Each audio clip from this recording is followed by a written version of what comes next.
Hello everyone, welcome back to my channel. I hope you're all doing really well, and if you're new, don't forget to subscribe for more videos. Today I'm going to be talking about self-care, and this is actually going to be part of a series. So this will be the introduction to self-care. Self-care is talked about so much these days, and I think it's really amazing that everyone's starting to focus on themselves. We live in a really fast-paced world and we can get carried away with it so easily. When it comes to taking care of ourselves, we always want that quick fix, but that doesn't necessarily exist. We need to start to separate ourselves from everything that's happening outside and start to work on ourselves from within. And this is easily done by practicing self-care habits. It's time to invest in yourself. The best way to get started with learning how to practice self-care is to familiarize yourself with your routine. This could be an average 9-to-5 job where you know that you start at 9 and you switch off at 5 o'clock. Or you could have your own business where it's go, go, go all the time, and then you come home to a family. So everyone's life is completely different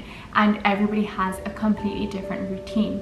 Now it's time for you to find what's best for you. So by familiarizing yourself with your own routine, you can start to find spaces where you feel like you might have some time to practice some self-care. For example, I used to take an hour-long bus journey to work, and this was the most valuable time of my day because I was working in a school, so I knew that as soon as I got there it would be hectic from the beginning, and that hour before I got to school was everything I needed. I used to read, I used to listen to podcasts, and after work I'd get that hour again where I get to do the same thing and spend time just on myself, because I knew when I'd go home there'll be errands, there'll be work to do, and I'll be busy. So I was very grateful for these bus journeys because it really gave me all of the time I needed just to reconnect with myself and take a break from everything that was happening outside. So when you start to familiarize yourself with your own routine, you can start finding 5 minutes here and there where you can dedicate those moments to yourself, and this will help you become aware of when to practice self-care. Some people prefer it in the morning where they know that they need to start the day off with a strong mindset to conquer whatever happens during the day, whereas some people prefer winding down in the evening to kind of clear off the whole day. Some people prefer it in the middle of the day where they just need a mini reset for themselves, and that half an hour walk or talk with their friend can be an act of self-care for them, which keeps them going. But there are people who don't have any of them, and I think this can cause a lot of stress when you're not taking care of yourself, or you're not spending enough time with yourself and learning about yourself and just focusing on your own energy and just how you're feeling. Another important thing to talk about is how each person has different needs. A lot of times we see people doing face masks, and that's a big act of self-care. Now this doesn't mean that that's the only act of self-care, because it's what's common. Everybody has different needs, and sometimes taking care of yourself physically is what you need, and that whole experience is an act of self-care.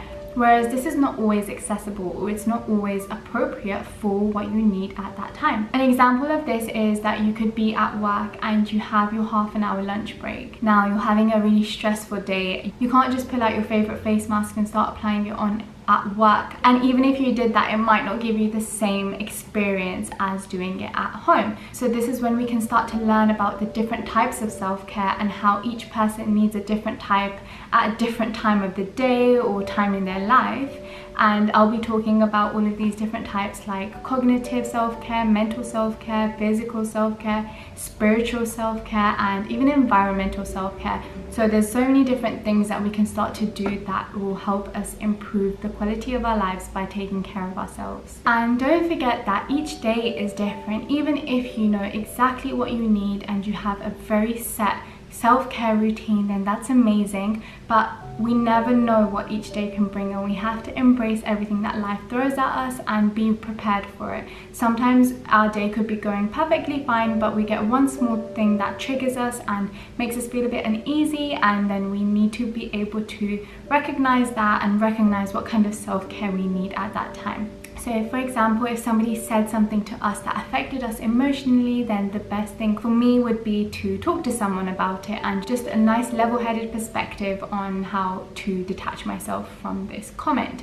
Or if I was feeling a bit anxious about everything that was going on in the world right now, I would know that I need some spiritual self-care, like some meditation or just reconnecting with myself. And those things would be the best for me in that current situation. So it's important to kind of read how your day goes and give yourself the best according to how you're being affected by everything that happens. Life is always going to keep us on the edge. Life is always going to give us something that we're not ready for, and as long as you get back on track and start to remind yourself and keep a promise to yourself that you will practice self-care and you will prioritize yourself, because nothing is more important than that. Sometimes we also get stuck in a cycle where we feel, I want to provide for this person, or I have a responsibility to take care of this person because they might be vulnerable, or you just feel like you owe it to all of these people in your life. I've worked with a lot of children in my life and I've always put them first, but you have to love yourself before you can love anyone else. And this really hit me because I realized that the more I started to take care of myself and make sure my own mindset